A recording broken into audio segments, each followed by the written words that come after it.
Broken heart emotional hook. Opening line. They said I was the family disgrace. They said I'd die poor, forgotten and alone. But the night they cut me out of their will, my nephew's shout changed everything. Because what they didn't know was that their failure of a daughter was now the woman the whole nation was watching. The golden chandelier glimmered above the long mahogany table, reflecting the elegance of a family that had everything, except compassion. Danica Mwangi sat at the far end, her hands clasped tightly in her lap, trying to stay composed as her mother's cold voice sliced through the air. Around her, her siblings exchanged smug looks, sipping wine and whispering behind false smiles. The air was thick with judgment, and the glances they threw her way felt like daggers. Her mother, Mama Esther, tapped her spoon against her glass, silencing the murmurs. "We've updated the will," she said sharply, her tone carrying both authority and disdain. "You're not included, Danica. You've brought us too much shame." The words hit harder than a slap. The room erupted in cruel chuckles. Loisy, her older brother, leaned back with a smirk. "Maybe she can get a job cleaning for one of us," he said, earning laughter from the others. The sound was like nails scratching her soul. Danica's throat tightened, but she didn't let a single tear fall. She'd learned long ago that showing pain only made them crueler. Her gaze drifted across the familiar faces, people who shared her blood but not her heart. The same family that once celebrated her every success now sat there, mocking her like a stranger. Her once loving mother looked at her as if she were a disappointment carved in flesh. "I see," Danica whispered, her voice trembling but steady. She rose slowly, her chair scraping the floor. "You'll regret this one day." Her words were quiet, but they carried a weight none of them could ignore. The laughter faded, replaced by an awkward silence. Even Mama Esther looked momentarily uneasy, though pride quickly masked it. Danica picked up her old handbag from the floor, the same one her siblings always mocked for being cheap. She looked around the mansion she'd grown up in, every wall echoing memories of love now turned to shame. Then she turned and walked toward the door. No one stopped her. No one even looked back. As she stepped into the night, the city lights of Nairobi shimmered ahead, and the cool breeze kissed her cheeks. Her heart was heavy, but somewhere deep within, a quiet flame of determination began to flicker. They had cut her out, but they had no idea what they had just set in motion. The city lights blinked far away from Danica's small apartment window, like a world that had shut its doors on her. The room is cramped, a bed pushed against the wall, a flickering bulb hanging from a weak wire, and a second-hand table covered in children's books and half-written notes. Every morning, she wakes up before dawn, dresses neatly, and walks miles to a small school in the slums. There, she teaches children how to read, using old storybooks she repaired with tape. Their smiles are her only reward, and though her shoes are torn, her spirit stays strong. When school ends, Danica rushes to a tiny studio nearby to record radio jingles for pocket change. Her voice, warm and soft, sells soaps, cooking oil, and sometimes dreams she can't afford herself. By night, the city grows loud, but her room stays silent, except for the sound of her quiet tears. She doesn't cry for money or comfort. She cries for the mother who turned her away, for the family who laughed as she walked out, for the warmth of belonging she once thought would never fade. Yet even through the sadness, she refuses to break. She lights a small candle, takes a deep breath, and whispers to herself like a prayer. "They can cut me out of their will, but not out of my purpose." That line becomes her anchor. Each morning, she repeats it before stepping out to face the world. Slowly, her pain begins to harden into power. Every child she teaches, every small task she completes, adds a tiny spark to the fire inside her. Sometimes, when she passes rich estates or expensive cars on her way to work, she remembers her brother's cruel smile. "Maybe she can get a job cleaning for one of us." The words sting, but instead of anger, she feels determination rising in her chest. Danica is still poor, still forgotten, but something inside her has changed. Her dreams are no longer about being accepted by her family. They're about proving that rejection can be the beginning of rebirth. She doesn't know it yet, but this quiet struggle will soon become the story that turns her pain into purpose, and her name into legend. That evening the power had gone out again, leaving the classroom dimly lit by lanterns. Danica's students sat cross-legged on the floor, their small voices reciting a poem she'd written about courage and hope. She clapped for them, her heart full of quiet pride. That's when a tall man stepped through the doorway, clapping too. A visiting radio host from Nairobi, who had come to the slum school to feature local teachers. His name was Teokoro, and he had the kind of presence that made everyone fall silent. As the children giggled and ran out after class, Te approached her. "You have something rare," he said, his voice warm and certain. "When you speak, people feel. There's emotion in your voice, truth. Have you ever thought of broadcasting?" Danica laughed softly, shaking her head. "Me? On the radio? I don't even own one that works." She tried to brush it off like a joke, but her smile didn't hide the doubt in her eyes. For so long she'd been told she wasn't enough, not smart enough, not talented enough, not worthy enough to be seen or heard. But Te didn't back down. He handed her a small card with the station logo printed in gold. "Come by the studio tomorrow. No promises, just a chance to record something small. A feature we're doing on unsung women of Africa." That night, she lay awake on her thin mattress, staring at the cracked ceiling. The words echoed in her mind. "You have something rare." She thought about the years of being invisible, to her family, to the world. And now, a stranger had seen something in her that she had forgotten existed. In the darkness, she smiled to herself. For the first time in months, her heart beat with something that felt like hope. Maybe this was the beginning of something bigger than her pain. Maybe, just maybe, her voice, the one her family had silenced, was meant to be heard by the world. The next morning, she rose before sunrise, washed her face with cold water, and whispered to her reflection, "Let's see where this dream takes me." Then she stepped out into the dawn, unaware that this single decision would change her life forever. When the radio segment aired that Sunday morning, no one expected the reaction it would spark. Danica's voice flowed through every home, every market, every matata stuck in traffic. Her tone was calm but filled with emotion, the kind that makes people stop what they're doing and listen. She spoke about women who had nothing, yet still rose with courage, women who were forgotten but refused to disappear. By the time her segment ended, the station's phone lines were flooded. Listeners called in crying, saying, "Who is this woman? Her voice feels like healing." In that moment, something inside Danica shifted. The woman her own mother had called a disgrace was now a voice of strength for an entire nation. The station replayed the segment twice more that day due to public demand. By evening, her name was trending online, Danica Mwangi, the voice that moved Kenya. The following week, the station invited her back. Her second story was even more powerful, about a widow who built a school in her late husband's memory. Again, the calls poured in. Sponsors started asking about her, and within a month, the station manager called her to his office. "Danica," he said, smiling, "you're not just a guest anymore. From next week, you have your own show. We're calling it Voice of Grace." Danica sat there stunned. She had come from teaching in a one-room school with broken windows, and now she was being handed a microphone that reached millions. Her first episode as host opened with the same humility she always carried. "If you can hear my voice tonight, remember this. Your story matters, even if no one believed it."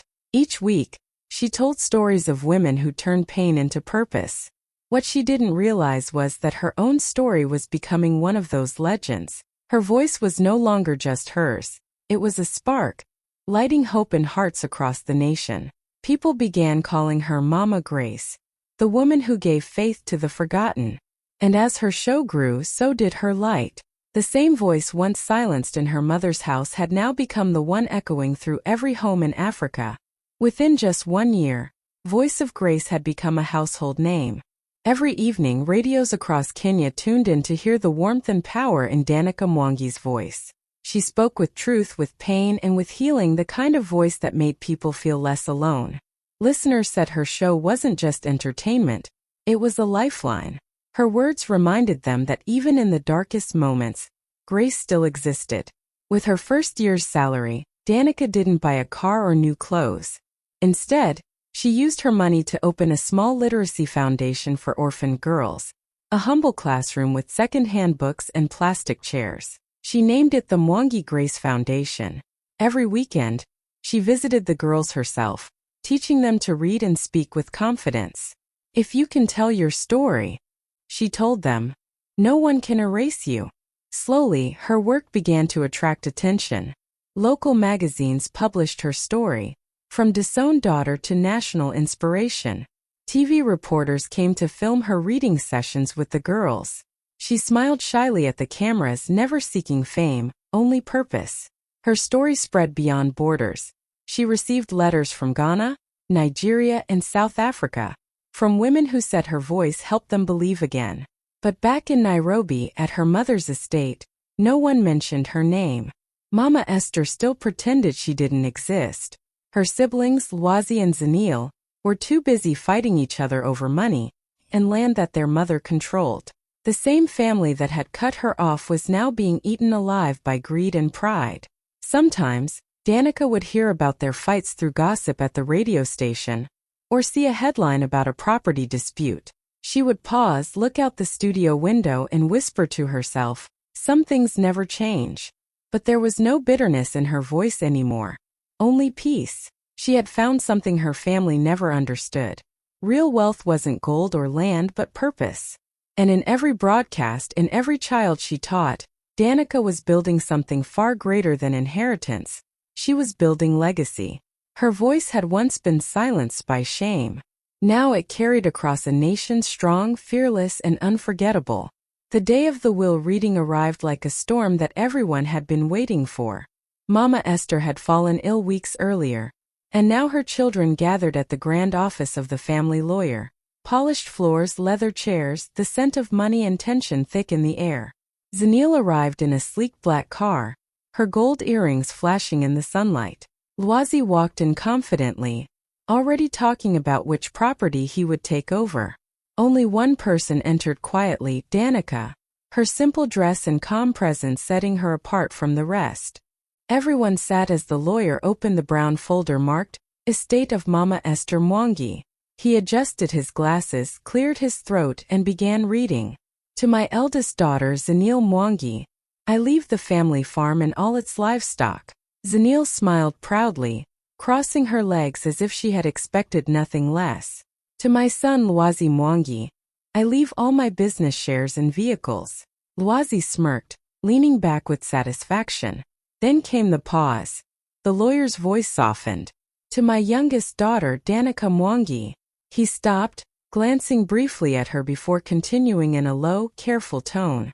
Nothing. As per her mother's written request. The room fell into an icy silence. Even the ticking clock on the wall seemed to stop. Then, as if on cue, Zanil let out a mocking laugh. Lwazi joined in, clapping slowly. Guess Mama really meant it, he sneered. Zanil leaned close to Danica and whispered, Guess love really does have limits, sister. Danica's eyes glistened, but she didn't let the tears fall. Her hands trembled for a moment, then grew still. She looked around the room, at the brother and sister who once shared her childhood laughter, now blinded by greed. At the lawyer, too uncomfortable to meet her gaze. Without a word, she stood up slowly, her chair scraping the marble floor. Every eye followed her as she walked toward the door. Just before stepping out, she turned slightly and said softly, You can keep the gold. I'll find something that shines longer. And with that, Danica Mwangi walked away, not as the disowned daughter, but as the woman destiny had just begun to notice. The air inside the lawyer's office still hung heavy after the will reading, thick with tension, pride, and the faint echo of Danica's footsteps as she left. Zanil leaned back in her chair, swirling her designer bracelet, while Lwazi bragged about which car he'd drive home. Mama Esther sat quietly, her face unreadable, perhaps troubled, perhaps proud. The atmosphere was cold, cruel even, until a small voice suddenly broke through. Mama! Aunt Danica is on TV, shouted Cato, Zanil's 8-year-old son, bursting into the room with the wild energy only a child could have. Everyone turned sharply, startled by his excitement. The boy was pointing eagerly at the television in the corner, where a live national broadcast had just started. Lwazi frowned. What are you talking about, boy? But then he turned and froze. There she was, Danica Mwangi, the same woman they had just cut out of the will, the same sister they mocked for being poor. She was sitting gracefully under bright studio lights, her voice calm, her posture elegant. A world-famous talk show host smiled at her with admiration. The cheerin at the bottom of the screen read, Danica Mwangi, founder of the Mwangi Education Trust, empowering 10,000 girls across Africa. The room fell into stunned silence. You could have heard a pin drop. Zanil's mouth hung open. Lwazi's confident smirk vanished. Even Mama Esther's hands began to tremble slightly as she leaned forward, eyes wide, disbelief written all over her face. That's her. Lwazi whispered, his voice barely audible. On the screen, Danica spoke with quiet strength, her eyes glistening with pride and peace. When you are told you are not enough, she said to the interviewer, you must remember, your worth is not given by anyone. It is discovered. The audience on TV erupted in applause. But inside that office, the applause only deepened the silence. Zanil looked at her son, then at the screen, her cheeks burning with shame. For the first time, the family that once mocked her sat in awe. The woman they once pushed aside had become the woman the whole nation was now celebrating. And in that single moment, every cruel word they'd spoken turned to dust. On the screen, Danica sat with a calm grace that made the entire nation stop and listen. Her soft voice carried more power than any wealth her family had ever owned. She smiled gently at the host, her confidence radiating through the studio lights. The interviewer leaned forward and asked, Danica, what gave you the strength to rise when the world, even your own family, turned its back on you? Danica paused, her eyes glistening under the warm glow of the cameras. When my family rejected me, she began, her voice steady, I learned that sometimes your wings only grow once they close the door. The audience went silent, then burst into thunderous applause. People rose to their feet, some even wiping tears from their eyes. The host stood too, holding up a golden plaque engraved with her name. For changing the lives of thousands of young women, he announced proudly, we honor you, Danica Mwangi, with the National Humanitarian Award. Danica bowed her head humbly, her lips trembling with gratitude. For a moment, she thought of the tiny room where she once sat alone, wondering if she mattered. And now here she was, a symbol of hope for an entire continent. Back in the lawyer's office, the same family that had mocked her only hours ago sat frozen, their eyes locked on the television. Zanil's smile had vanished completely. Her husband shifted uncomfortably in his chair. Lwazi's fingers tapped nervously against the table, unable to look away from the sister he once called a failure. Kato, her little nephew, was the only one smiling. He clapped his hands proudly, eyes bright with admiration. That's my Aunt Danica, he shouted again, his voice echoing in the heavy silence. Mama Esther's eyes filled with tears. Her trembling hands clutched her shawl as she whispered, almost to herself, she made it. But no one answered. No one could. The laughter that once filled the house had turned into shame, a silence too heavy to escape. And on that glowing screen Danica smiled, not out of revenge but peace. The world had finally seen her light. And this time, her family could only watch as the daughter they cast away became the woman the whole nation stood to honor. The sun was just beginning to set when Danica's car rolled down the familiar dirt road leading to her childhood home. The orange sky painted her path in gold. And for the first time in years, she felt no anger, only peace. As she neared the estate, she noticed a crowd gathered outside the gate. Neighbors, children, even the old women who used to gossip about her stood waiting. When they saw her car, cheers erupted. Aunt Danica, God bless you, someone shouted. Another waved a newspaper with her picture on the front page.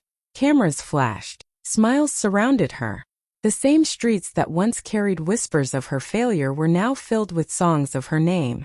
Danica stepped out of the car in a simple blue dress. She wasn't there to prove anything. She had already done that by living her truth. The gatekeeper, an elderly man who had known her since childhood, opened the gate with trembling hands and a wide smile. Welcome home, Miss Danica. he said softly. As she walked through the courtyard, she felt memories wash over her. The laughter, the pain, the rejection. Every brick of that house held a story. But today it didn't hurt anymore. Inside, Mama Esther stood at the bottom of the stairs. Her once proud posture seemed smaller now, her hands shaking slightly. Her eyes were red from tears, not of pride but of regret. For a long moment the two women simply looked at each other, a lifetime of pain hanging silently between them. Finally Mama Esther spoke, her voice trembling. "I thought cutting you out would make you stronger," she said, tears rolling down her cheeks. "I didn't know it would make you greater." Danica took a slow step forward, her face soft, her heart calm. She reached out and wrapped her arms around her mother, not with anger, but with love that had healed itself long ago. "You didn't make me stronger, Mama," she whispered gently. "Faith did."